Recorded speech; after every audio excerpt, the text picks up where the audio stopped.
Hey guys, it's Banana Cooler back with another video. First of all, I want to thank everybody for following along, watching all the videos, and those that have subscribed, thank you so much. If you haven't, like this video and subscribe to the channel. We have more stuff coming out every week and really appreciate the support, so thanks everybody for that. We want to talk some Golden State Warriors basketball today, and I think heading into the playoff push, sitting in 10th spot in the play-in, not ideal. If you follow the Warriors a lot this year, you'll see that we've been in a lot of close games and a lot that we really shouldn't have been in close games in. Given up a lot of leads, lost a lot of winnable games, and it's been really up and down. Kind of disappointing if you're a fan of the team. Wasn't a lot done at the trade deadline. We thought there might be some moves. The young guys have been playing better. Some great play from Brandon Pajemski.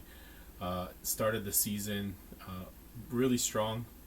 Been getting a lot more playing time, and he seems to be slowing down a little bit over these last couple weeks. So maybe it's catching up to him. Definitely playing a lot more games in the NBA than you would in college. We have Trayce Jackson-Davis, who is a rookie as well.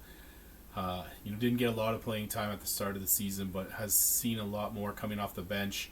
Now that we're bringing Klay Thompson off the bench, these two guys really seem to have a good chemistry. And, Klay's been racking up the assists in the last few games with Trayce and a lot of lobs, which is great to see. A great young player as well. Tons of potential, and, he's played so well. It's really kept Kevon Looney on the bench. Loon is just a Dubs legend, and I'm sure he'll get back into the rotation a little bit, and maybe he'll be super valuable in the playoffs. All Looney does is play hard every single time he's on the floor. Also, Jonathan Kuminga, definitely have a breakout season in season 3 for him, averaging over 20 points a game now, seeing a lot more action. And he's been a really great surprise for the team. Shouldn't say surprise. He's been a really great improvement for the team. He's been the second leading scorer behind Steph, especially over this last few months. We definitely need that with Steph's not getting younger. He's still having a good season, and the chef can definitely still cook. But you need that secondary scoring with Klay Thompson, not having a great season. And I think the key to this team as we head into the playoff push and is Kerr figuring out the rotations. Moody gets minimal minutes, should be in there more.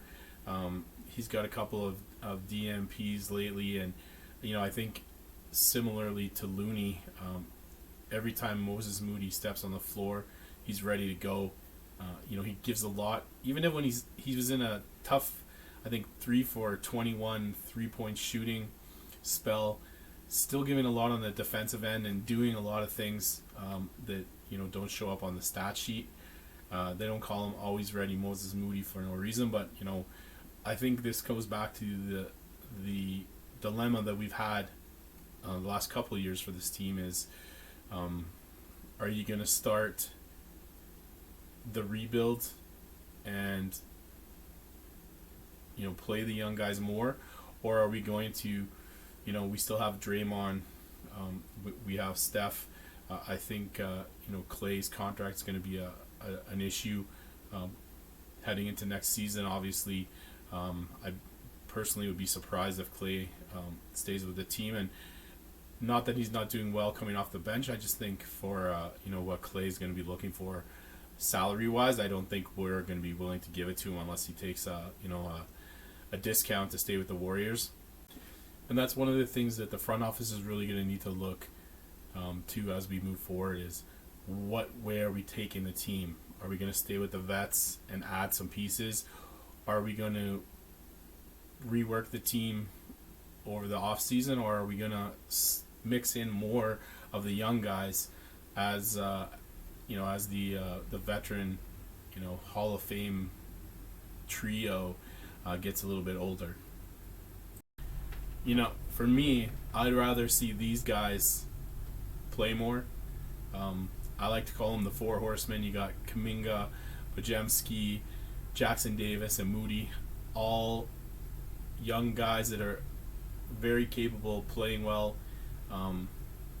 Obviously, you're not going to get rid of Steph and Dre, but we really need to focus on the four guys here in order to move the team forward. And I think some playoff experience will be really valuable for Pods and TJD. I know Kuminga and Moody have had some already, but I think it's a definite opportunity for us to make a choice one way or the other. I think we need to decide what we're going to be going forward, and make the moves around that.